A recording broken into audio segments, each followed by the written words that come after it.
You seen the difference in the demographics of New York hip hop and ATL. Then you went back. You were still young. At 17, you discovered Kris Kross. Yeah. Did you think it was gonna work? What was you? Was you rolling the dice, or what was you going through at that? Well, Kris Kross actually was like the works of me getting to that spot. So I had a group prior that was called Silk Times Leather. That was these two girls. It was called what? Silk Times Leather. Silk Times Leather. Silk Times Leather. Yeah. They actually were the girlfriends of Houdini that I met on tour. Oh, shit. Right? Wow. So I met them when we was on tour, and they was like, we from Atlanta. And I'm like, from Atlanta? So I was young, and I'm like, shit, y'all can come pick me up. You know what I mean? Like, whatever. Y'all can come drive around. I'm like, I got some girls that I can hang out with now in Atlanta. That's what I'm thinking in my mind. Yeah. And then I think Herbie had just put out Salt and Pepper. So this was like girls that was paying attention to this. And some kind of way we started having a conversation, and I never produced a record in my life. And the girls was like, we want to do what Salt and Pepper doing. And I'm like, you should let me produce you. I never did it. I don't know why I even said it, but I just was paying attention to what Herbie was doing, and it seemed interesting. So I started really paying attention to what he was doing. I'm like, he writing the raps, he making the beats, all of this. And I'm like, I could do it. So I started trying to do it, and I did it good enough where I got them a deal. They got signed to Geffen Records, right? Wow. So they actually was the first rap group in Atlanta to have a real major record deal.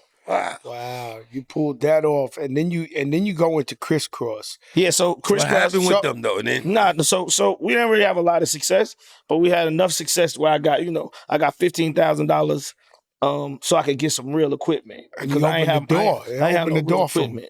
So when I got my real equipment, that's when I started making better beats and started getting more and more into it. Then one day, me and the DJ, was a female named Dolamix, we went to Greenbrier Mall. And they had an article in Jet magazine about the female rappers at that particular point in time. And one of the Chris's moms saw Dolamix and was like, I know that girl. I just read about her, right?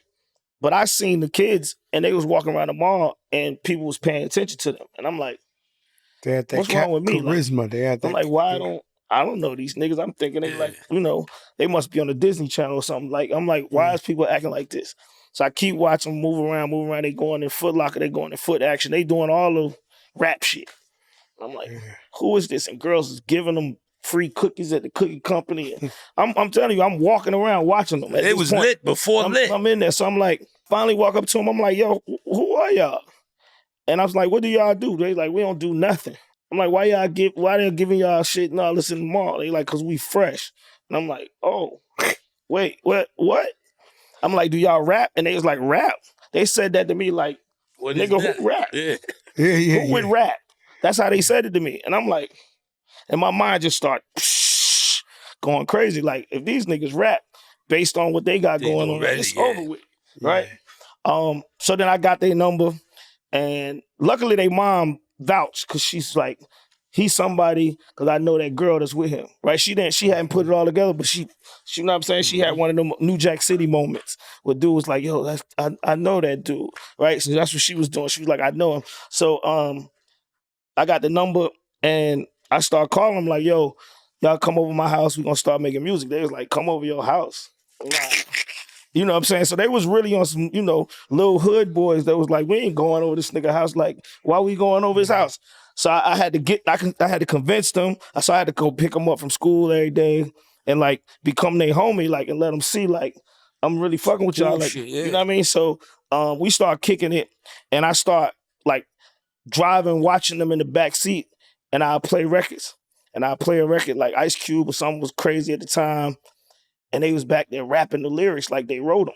They know this shit. They ain't ever seen the lyrics before. How they know it? They like rapping it like they really rapping it. And I'm thinking like, damn, if I write a song for them and it sound good, like they think it's Ice Cube, and they learn it like this, they got this gotta work, right? So I just started trying to figure out how that was gonna happen. I wrote so many songs that they hated, and I never got that reaction. I just had to keep going. And then I wrote this song called Little Boys in the Hood. And they liked it because of the concept. Like I finally got to where they wanted, okay, now you talking about some shit we want to talk about. I was trying to do like kiddie shit at first. And I was like, and they started telling me about how they, you know, in they school, kids 12 years old was walking around with their socks and their socks was doubled up because they had crack in them selling, you know what I mean? So I started hearing all these stories about these little kids in the hood. So I'm like, you know what, when they be doing the news, they don't never talk about what the kids have to go through and what they see, right? So I started trying to write about that based on what I was hearing them say. And from the deal that I had with Silk Times Leather, I had met this engineer named Joe the Butcher, who actually owned Rough House Records in Philly. Rough House. Right? So that's the only person I knew in the music industry that I could call and be like, I got a project, right? So I did the Little Boys in the Hood and I sent it to Joe and he was like, yeah, I want to sign him. And I'm like, oh shit, we gonna, you know what I mean? I got it, right? So he gave us a development deal. It wasn't a real record deal. It was a development deal to see if we can make some better records. And like the night before we had to go to Philly to do like record these songs, I wrote Jump. I knew it when I like in the first 29, 30 seconds. Yeah, that's I'm how like, them if they hits pull come this out. off, it's over. The second you know it hit. When you hear that shit, you just like, yo, this shit jumping. Whose idea was it for them to wear the clothes backwards? Mine, because like Left Eye was living at my house at the time. This is what I want to talk about. Like Left Eye had came to my house as a rapper from Philly. And she was from Philly originally. Yeah, she from Philly. And she met this guy named Ian Burke. And Ian was like the only guy in Atlanta that I knew that was like moving around. He was like an A&R manager / he was everything, right?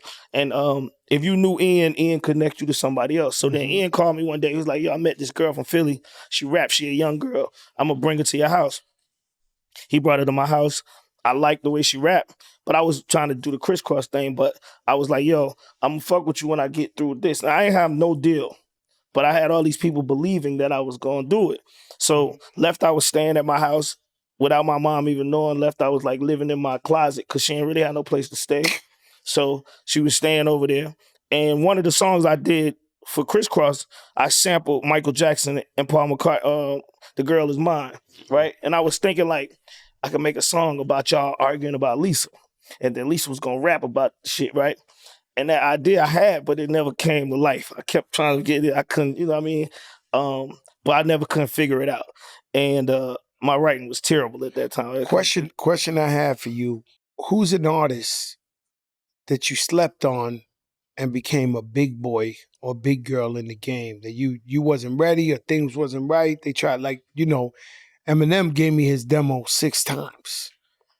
And, you know, we ain't never seen no white boy pop off like that. So I guess I was sleeping. You know, after he blew up, I went to dinner with him. He was like, you know, I gave you my demo 6 times. And I was like, what? And he told me everywhere he gave it to me at. Who's an artist that you could have signed and you was like, damn, or you wished you could have signed? Well, I mean, I tried to sign Ludacris, but I had a office full of employees, right? And at this point in time, I was feeling like my office felt like I was controlling everything.